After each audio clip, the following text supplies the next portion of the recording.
Ward 44 की BJP से पार्षद निशा देवलिए का निर्वाचन शून्य घोषित। वहीं कांग्रेस से नंदिनी पिंटू मिश्रा विजय घोषित। न्यायाधीश मुकेश नाथ का निर्णय। पार्षद नंदिनी मिश्रा ने नगर निगम के चुनाव लड़े थे। चुनाव में बहुत कम वोटों के अंतराल से हार जीत हुई थी, जिसके चलते न्यायालय में 16 महीने के बाद नंदिनी मिश्रा की आज जीत हुई और उन्हें न्यायालय द्वारा विजय घोषित किया गया। वहीं बीजेपी पार्षद द्वारा चुनाव आयोग को गलत जानकारी देने के कारण उनका निर्वाचन निरस्त किया गया है। जब हमारे संवाददाता द्वारा चर्चा की गई तो नंदिनी मिश्रा के पति पिंटू मिश्रा ने बताया कि उनकी पत्नी नंदिनी मिश्रा ने नगर निगम के चुनाव लड़े थे। चुनाव में बहुत कम वोटों के अंतराल से हार जीत हुई थी। जब हमें लगा कि इतना विरोध होने के बाद दूसरा व्यक्ति कैसे जीत गया, तब हमने सूचना के आधार में भरे गए शपथ पत्र पर आरटीआई लगा के शपथ पत्र निकला तो पता चला कि पत्र में दी गई जानकारी झूठी और गलत है और असत्य है। असत्य जानकारी देकर जनता को गुमराह किया गया। 16 महीने में हमने जीत हासिल करी है और प्रशासन का और न्यायालय का आभार व्यक्त करते हैं कि उन्होंने निष्पक्ष जांच कर हमें इंसाफ दिलाया।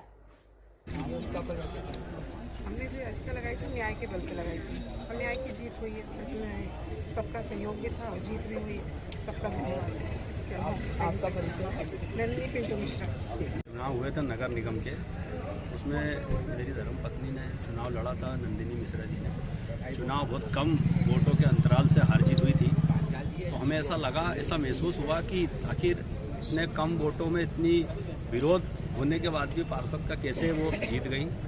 तो हमको महसूस होने के बाद में जब हमने शपथ पत्र निकाला आरटीआई में, तो आरटीआई में शपथ पत्र निकालने के बाद ये ज्ञात हुआ कि इनके द्वारा झूठी, अधूरी व असत्य जानकारी शपथ पत्र में देकर और पब्लिक को गुमराह किया गया है कि ये एक ईमानदार राजनेता है और इन्होंने ईमानदारी से सब चीज़ों का टैक्स भर के चुनाव लड़ रहे हैं। लेकिन ऐसा जब हमको साफ दिखाई पड़ा इनके कागजात देखने के बाद में कि इनके जो शपथ पत्र है वो गलत शपथ पत्र है और इनके द्वारा जानकारियाँ छुपाई गई है, इसी कारण से ये चुनाव जीती है। तो हमने हमारे एडवोकेट जेपी गनगोरे जी से संपर्क किया और सारी वास्तविक स्थिति बताने के बाद हमने ये निर्णय लिया कि हम ये इस प्रकार की चुनाव को चैलेंज करेंगे और हमें भारतीय संविधान और न्यायपालिका पे हम पे विश्वास था और उसी विश्वास पे आज जो हमारा विश्वास था उस पर आज विश्वास पे अडिग हुआ है और श्रीमती नंदिनी मिश्रा को आज कोर्ट ने निर्वाचित करा। इसके लिए मैं न्यायपालिका को भी धन्यवाद दूंगा।